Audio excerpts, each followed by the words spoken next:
Ukrainian and Taiwanese speakers. Extrajudicial executions in other towns and villages. Our Secretary General Agnes Callamont visited the region in recent days, speaking with survivors and the families of victims and meeting with senior Ukraine officials.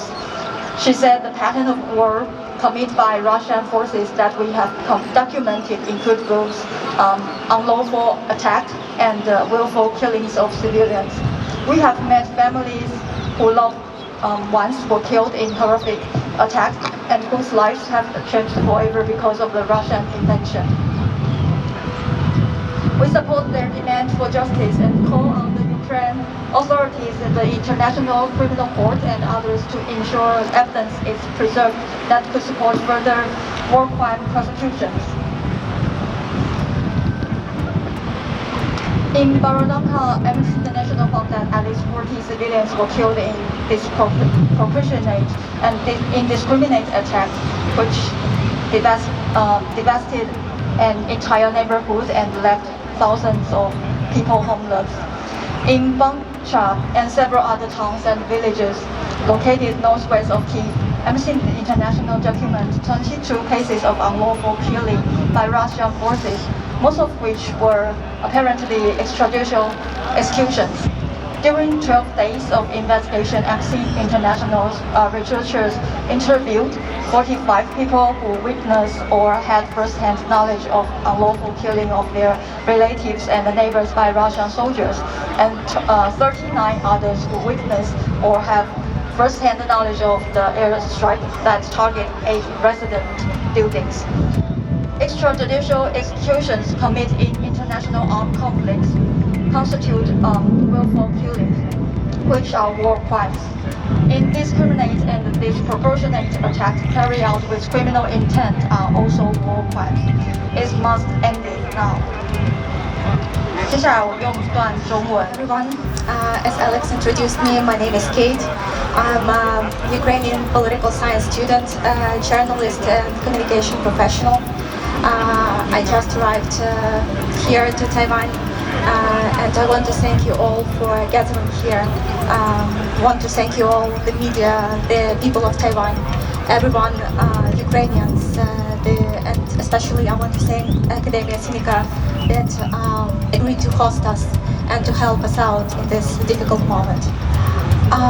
The organizers of this event, they asked me to say a couple of words about how Taiwan is helping out Ukraine.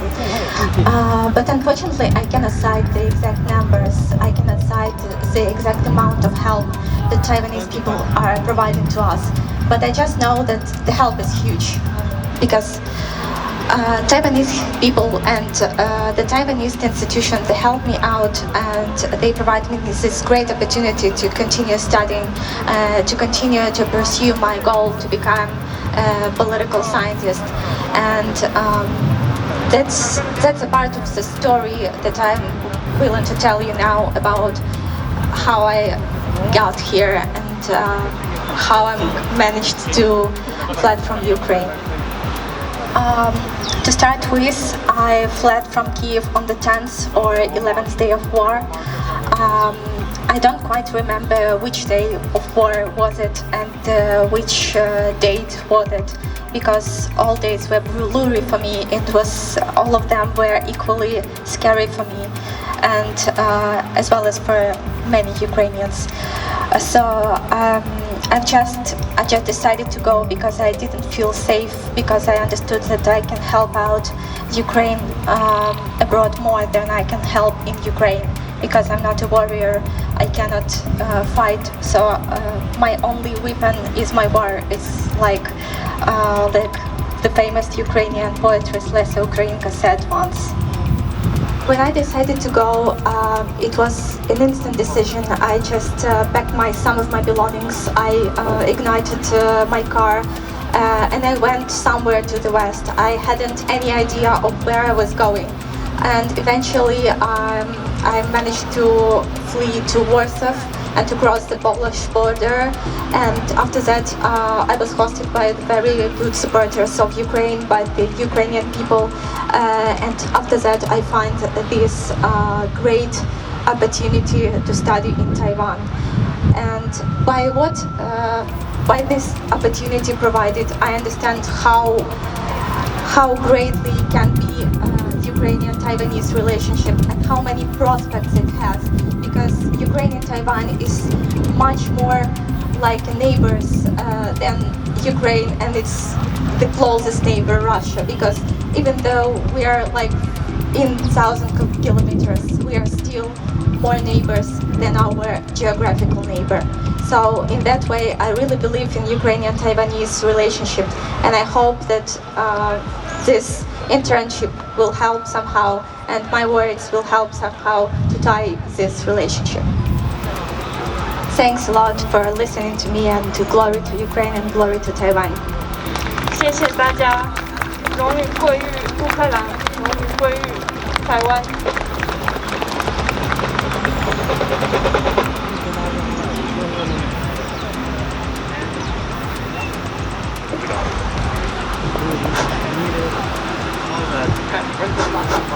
Hello. Good afternoon, everyone. My name is Wen Li, and I currently live in the Matsu Islands. It's an offshore island group located really close to the coast of China, and once known for a long history of military tensions with the Chinese coast.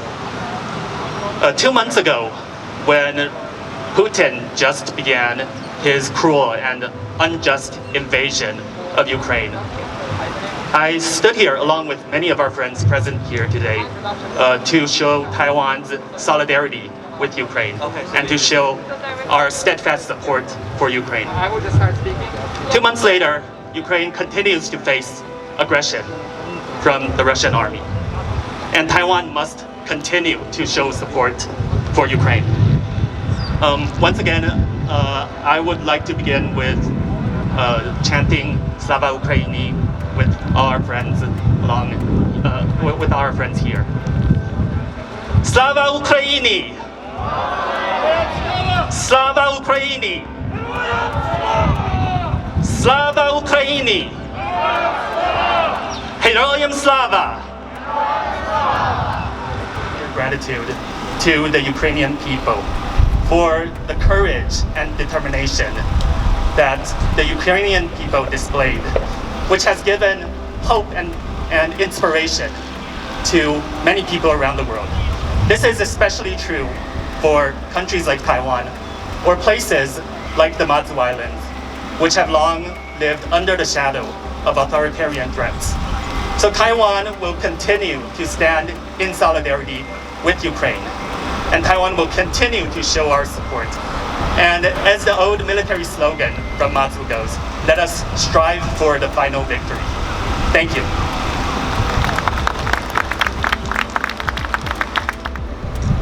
Today is Mother's Day.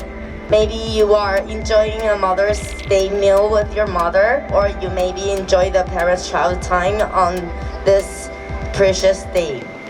However, Ukrainian women, mothers, children are now suffering in the war, while still try their best to protect their homeland. Thousands of Ukrainian women have been sexually assaulted by Russian soldiers in front of their children, and young boys and girls of different ages also cannot escape the vile cruelties of these perpetrators. The cases of boys, girls, and even babies being sexual assaults of death are innumerable.